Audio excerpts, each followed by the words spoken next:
There is no such thing as a how-to video on how to start a beer review channel. I know, because I looked around and I googled it and there's no such thing. So that's what we're going to talk about today. And also, I like to point out some of the stuff that I will say in this video might be helpful for other kinds of YouTube channels. So that's exactly what we're going to talk about today. We're going to be talking about 6 tips on how to start a beer review channel. Now, with that said, guys, let's go ahead and start this mofo. Welcome back, guys, to another episode of Booze and Chill. And like I mentioned at the beginning of the video, we're going to be talking about how to start a beer review channel. So let's go ahead and just jump on to the very first thing. Number 1 being on the list is the name. You want to have a very cool sounding name, something not hard to say, something not hard to pronounce, and something that's going to be not difficult for your target audience to find. You're going to want to keep your name nice, simple, and again, easy to pronounce and stuff like that. Because when it comes down to actually getting your channel noticed, again, you don't want like something super over the top, or else people are just going to be like, I can't read this, I can't pronounce this, what does this even mean? You know what I mean? And also you want to do something that will make sense to the beer review channel name. Something like a booze and chill, you know, something along those lines. That's basically it for the first one on here on the list. Just keep it nice, keep it simple, keep it easy to read. And so with that said, let's go ahead and move on to number 2, shall we? There we go. Number 2 on the list here, guys, is having a good sense of smell and taste. The taste and smell is kind of a big deal because not all beers taste the same. They also do not all smell the same, because you don't want to be reviewing a certain beer and you going at it, drinking it, and going like, well, this just tastes like beer to me. And then going to the next video and being like, well, this kind of tastes like the last one. And so on and so forth. You don't have to be a professional to be doing this. You could just kind of like do as I've been doing since the very beginning, kind of learning as you go. You don't have to be a professional to be able to taste and smell the different types of notes. Another thing is that not everybody can taste and smell the same way. I could pick up stuff from the taste and smell differently than like my wife can, for example. So don't be nervous or afraid to say what it is that you taste, because that just makes it even much more interesting to watch. And not to mention, you will grasp people's attention because like, oh, this guy said that this tastes like, I don't know, peanut butter and jelly. So not only is the taste and smell very important, it is also what's going to make things a lot more, again, attention grabbing to whoever it is watching your stuff. But that's about it for number 2, guys. Let's go ahead and move right on to number 3.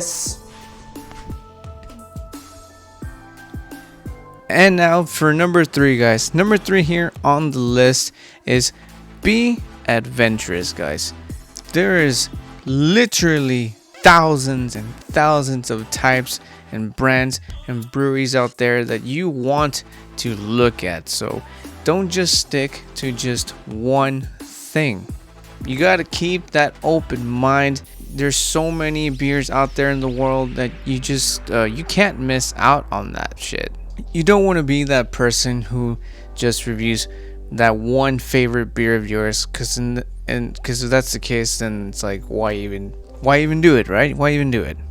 So that is on the top of the list. Adventurous. Keep an open mind and really just dig in and really get out there and search and hunt down with those amazing looking and tasting beers. And number 4 here on the list is getting to know the product, or in this case, beer that you are reviewing. Preparation is a huge helpful thing to do when it comes to basically anything in life. But again, if you want to really nail your shit down, you can prep by getting to know, in this case again, the beer. So that you can do so, I mean, by actually tasting it beforehand. Really sit down and take sips, and if you want to take notes of what it is you pick up, it's also very helpful to have, let's say, like the website, anything that will tell you exactly what it is you're supposed to be picking up on the beer. So when you are testing it beforehand, you can actually find those smells or the taste. So it makes it much more easier, and you don't exactly have to look like a dumbass in front of a camera. So number 5 here on our list, guys, is don't drunk review.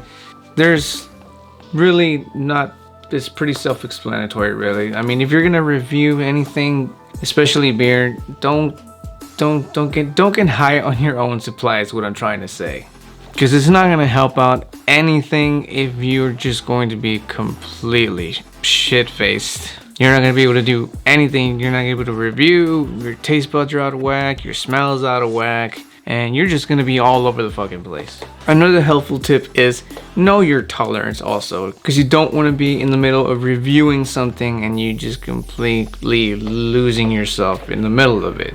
So yeah, so don't do that. And if you are thinking about doing that, if that's gonna be like your thing, please don't drive afterwards. Have a designated driver, or do it at home. Just stay the fuck at home. Just don't drunk review. It's not gonna work out in any way. And finally, number 6 here is treat your audience the way you would treat your drinking buddies. And I'm not talking like if you're one of those friends who completely shit on each other. I mean, I guess that's okay every now and again, but you have to build a trust first before you start calling your audience bitches or something. Also, just be real, just like you would with your drinking buddies. Joke around like you would with them, and just talk naturally like you normally talk. You know what I mean? Just be you. Because not only will that help build that connection real quick, you will also have a time of your life, because it will feel like you're literally hanging out with your drinking buddies instead of just a camera or two. And those are the 6 tips on how to do a beer review channel. And if you sticked around long enough for this entire video, I have a extra tip here. If you've been paying attention to the video, I went ahead and showed you guys several different ways on how you can record pretty much any kind of YouTube channel. I showed you like so, like this. For those of you who are wondering the difference between this and the first one, free hands. Woo! Like this, and like so. And that pretty much ends this video, guys. Thank you so much for stopping by. I hope this brought a lot of value to you. Go ahead and press that like button if it did bring any value at all, and hit that subscribe if you are new to the channel, especially if you are into trying new alcoholic beverages, cocktails, or talking about movies and or food. Once again, thank you guys for stopping by and checking out the channel, and as always, if you keep watching, I'm gonna keep drinking. See you guys in the next video. Love y'all. Peace out.